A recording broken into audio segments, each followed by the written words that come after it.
Hello and welcome back to What Steven Reads. My name is Steven, and in the last, and which was my first video, I had a selection of books and I made my decision, and the book I started reading is Martyr by Kaveh Akbar.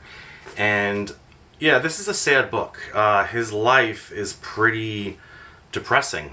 He lost his mother in an airline, like literally he was just born and then she took a vacation because she really didn't want to get into a life having a kid, but she agreed to with her husband, and she took a vacation after the birth.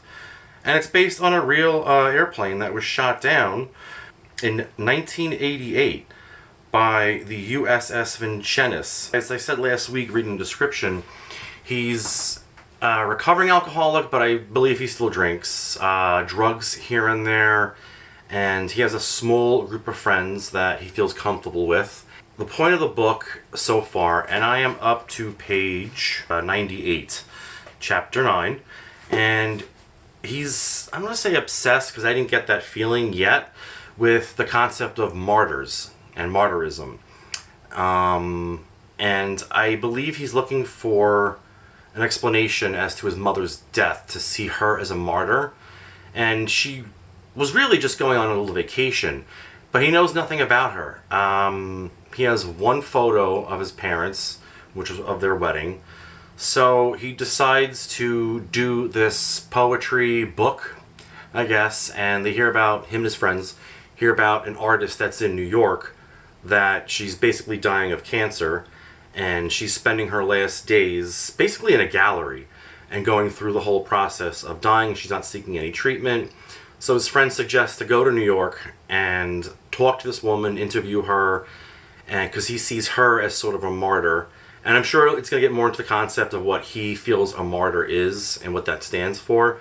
And again, trying to find this link of martyrism to his mother. And what did she die for? It was a senseless attack on a civilian airplane that the government said they thought was it was a fighter jet, which it wasn't. And I'm going to look more into the history about that whole thing and to see what happened with that. So that is the book I'm currently reading, Martyr by Kaveh Akbar. And yeah, it is, so far it's sad, but the writing is fantastic. And if, like I said last week, if the writing's fantastic, I don't mind reading it. I'm getting more into literary fiction, and I think it's great so far. I do want to make a correction. I said that I had finished The Day of the Triffids, and it was very slow-paced. And I did make a comment saying that the writing is not good, and I did not mean to say that. By John Wyndham. It's not bad writing, it was just slow-paced and not interesting to me. So I would never try to mean that I thought he was a bad writer, because he is a renowned writer, and again, the inspiration to a lot of movies about zombies came from that book. So just wanted to make that clear. So yeah, I'm going to work on Martyr and try and get through another 100 pages in a couple of days, if that's possible, and then give you an update on Sunday. So I wanted to talk to you about today is, why did I get back into reading 2 years ago? As a kid, I liked to read, and then as you get older, you get busy with school or whatever, and then you stopped being asked to read books in high school, and then you kind of trail off. And then there was a time I was reading some books by Patrick McGrath, and his books are considered gothic horror. And then I just kind of stopped. I pick up a book here and there.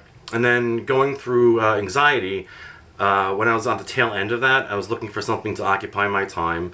And I said, I want to read a good book. And I love fantasy movies. I love science fiction movies. And I happened to be walking in Target one day, and I came across In the Lives of Puppets by T.J. Klune. And it just sounded great, a good fit for me. It's science fiction with a little bit of fantasy elements. And I know they liken it to a Pinocchio story. I liken it more to, I'd say, The Wizard of Oz. It's about an adventure. And they also say about found family. I don't think it's about found family. I think he already had his family. He had his father, and he had these two robots that were already part of his family. I don't consider that found family. I think found family are people that you meet along the way, and that becomes your family. But either way, the story basically is he is the last known human to live in a world of robots. Basically, the robots took over the world, eradicated humans, and he starts on this adventure to go to basically like the Death Star of this world, and he meets an android along the way that needs fixing, and there's a story behind his whole evolution of how he came to be, because he was found basically in a trash heap, and he fixes him, and then he joins him on this journey. And the robots are really cool. There's a Roomba-like robot that wants to clean everything, and then there's basically like a murder bot, but she's really just looking out for the main character. And this is 2 years ago that I actually read it. The main character's name is let's see, Vic for Victor, and the Geppetto type character is Giovanni. But yeah, I loved it. It took me a while to read because, again, I hadn't read for years. And I remember, I think I bought it like in August or September. And then I had gone to P-Town, and I brought that with me. And then eventually finished it when I got home. So, of course, what do? Is I said, I loved it. Let me look for other books by T.J. Klune. And I did read House on the Cerulean Sea, which I have here, which was fine. It was a good book. I didn't fall in love with it. And there's a lot of characters in it to keep up with. But I did read his other book, Under the Whispering Door, which I thought was really great. It's basically about what happens to this one man in the afterlife. He passes on, and he's kind of in denial that he did die.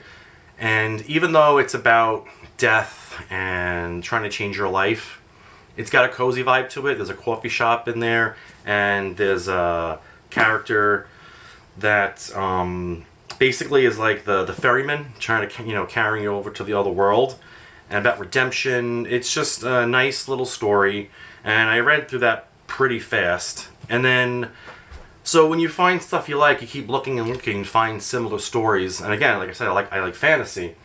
And then I came across this book in Barnes & Noble. I mean, you know how Barnes & Noble is. There's like 1 or 2 copies of a new book. I think this was the only copy. The Star and the Strange Moon by Constance Sayers, which I think is highly underrated, because the time I was reading this, I kept Googling it or YouTubing it, whatever, and I couldn't find that much information about, what other books there were, other than just checking a listing for authors' books, but nobody was talking about it. And this was a fun read, borderline like kind of horror-y vibes, but it is not a horror. It's basically about a 50s actress named Gemma, and she's basically on the set. The director or producer is this French man, and one day she's filming one of the scenes and she disappears, and she basically gets lost into the world of the film. But after that day, because it's set in 2 time periods, back in the late 50s or 60s, and then mid-2000s, and no one's ever seen her since that day. And then you go to the future, and there's a young man, and his mother, it's still in the first chapter, I'm not giving anything away. She sees a picture of Gemma in a hotel, and they're kind of a down and out story, the mother and with her son, and she kind of freaks out, and then the mother's brother and sister-in-law take custody of the kid, and they raise him, and somehow he winds up being obsessed with this Gemma actress from the 50s. And I don't want to give anything away, but it is dark at times. The writing that Constance Sayers does definitely conjures up an ambiance of the world that Gemma is whisked into, because it's set, I believe, in 1700s France, and then it flashes back to wherever the main character is in the 2000s. I'm not sure if it's California, I don't remember. Again, this is 2 years ago. But I thought it was just great. It was a great fit for me, looking for something a little bit fantasy, a little bit twisted, and I enjoyed it. So, of course, what did I do? I ran out and bought another book from her, which I have not gotten to. Which, by the way, if you start getting into reading, don't run out and buy a bunch of books that you think you're going to like, because don't expect a lot of hauls from me that often. In the beginning, I ran out and bought, like, this whole shelf got filled very quickly. And then I still have books here from 2 years ago that I haven't read yet. So I highly suggest not to run out and buy a bunch of books that you may or may not read. Just take it slow. They'll be around. They're not going to go anywhere. I mean, books do eventually disappear. They don't get published anymore. But trust me, you'll find them, even if you find them on a Kindle or in a library. And then, of course, I read, as I mentioned last week, The Invisible Life of Addie LaRue by V.E. Schwab. yeah, I read the description where basically this woman Addie makes a deal with some sort of being or whatever, that because she didn't want to marry this guy from her town. And this is also set, I believe, in the 1700s as well, and I could be wrong, which also made me realize how much I like historical fiction. And she doesn't want to marry him, but she has to marry him because that's how things were. And she keeps wishing, because she heard about these spirits in the forest, and someone does answer her call, but not who she thought would answer her call. So it's very much, what do they call, a Faustian bargain, which she says, sure, you don't have to marry this guy, you could do whatever you want, but there's a caveat. Nobody will remember you. They'll literally forget you after a few seconds. And that's what this is all about. It takes her on this journey through time where nobody remembers her. They forget her within seconds. So if she steals something, all she has to do is run behind a wall, come back out again, and they just totally forgot about her. Until one day, someone actually recognizes her from the day before or whatever it is. And that's the part I couldn't wait to get to. And I absolutely loved it. It was fun. A little bit slow-paced, but just it was a great story. So I really, really loved that. And then this book, I didn't even realize I'd be into like crime drama, but it's a queer book, and it's called Lavender House. And crime drama, I wouldn't call it thriller, a little bit of a mystery about this detective in the 50s, and he's basically been cast out of the police force because he's found out to be gay. So you're dealing with a crime investigation book where someone used to have contacts and now he doesn't have any contacts. So who can he trust? Because there's several scenes in here where he gets beat up from former co-workers, and there is a sad element to it, the reality of what was going on back then. And the story is about a woman who was killed in her mansion. She owns a soap factory, soap business, and they're trying to figure out did she just fall?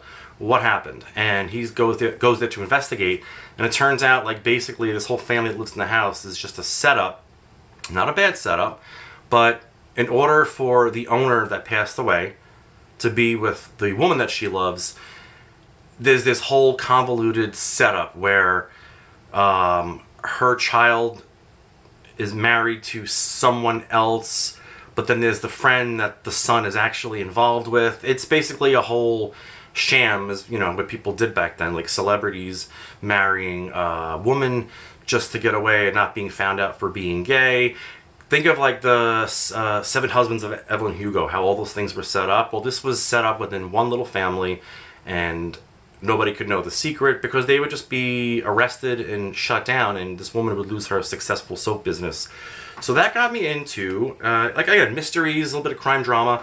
And since then, he's actually come out with 2 more books, which I bought and read, and there's one coming out, I think, in October, so I can't wait for that one to come out. And then the last book that really got me into reading, again, so I had a good streak going strong in the beginning. The Adventures of Amina Al-Sirafi, and by Shannon Chakraborty. And this was very much a fantasy adventure book. It was fun. It reminded me of something that you'd read as a kid, but obviously for adults. Kind of like The Goonies. Just a good old-fashioned adventure book. And there is no adventure genre. That doesn't exist. But this is considered fantasy with a lot of adventure in it. And it was just a fun read. I'm not a literary scholar or graduate, so I don't know all the technical terms. But I thought it was a fantastic read. And I know there's going to be a sequel to this book, which I'm looking forward to that. And I can't wait for it to come out. So yeah, those are the books that got me interested in reading again.